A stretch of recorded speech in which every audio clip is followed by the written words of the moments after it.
This is the britanium shutter lock.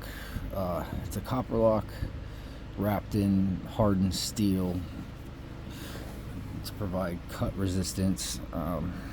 Looking on the box, it pretty much says sawing, cut resistance, brute force, and drill attacks.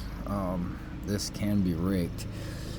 So for all the protection they put into the outside, they didn't put any on the inside. I'm going to use the Z-bar from the Sparrow's Black Flag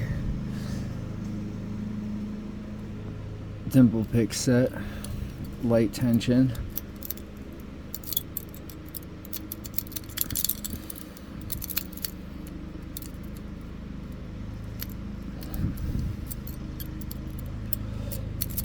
There we go.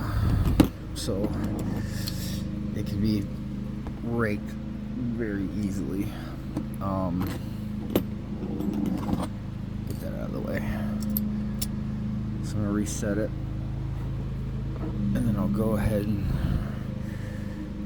just do a quick walkthrough. I'm gonna use the same Z-bar from the Black Flag kit, and I'm gonna use this small flag from the Sparrow's Black Flag dimple pick kit. Going in, we got nothing on 1, nothing on 2, nothing on 3.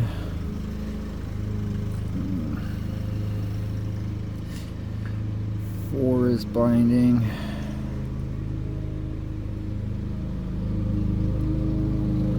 I felt a little movement on the core out of 4. Now I think number 3 is binding. Let's see. I think I might have got a little more movement out of that. Yep, definitely got a little bit more movement. So now we're at number 2. Alright, now we're up to number 1, I believe. Damn it.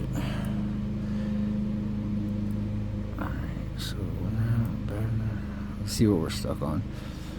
3, 4, maybe number 5. There we go. We got a little bit more movement out of number 5.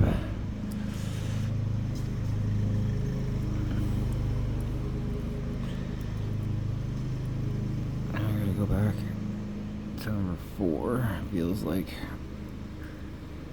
Alright. There we go. Number 4 was stuck. It wasn't all the way up. But yeah. So, I mean, I'd imagine it has decent protection from brute force attacks, cutting and things like that, but none of the security went into the internals of the lock. There was no security pins. I want to say it's a 5-pin core at best. There might only be 4. I just got this and have opened it a couple of times.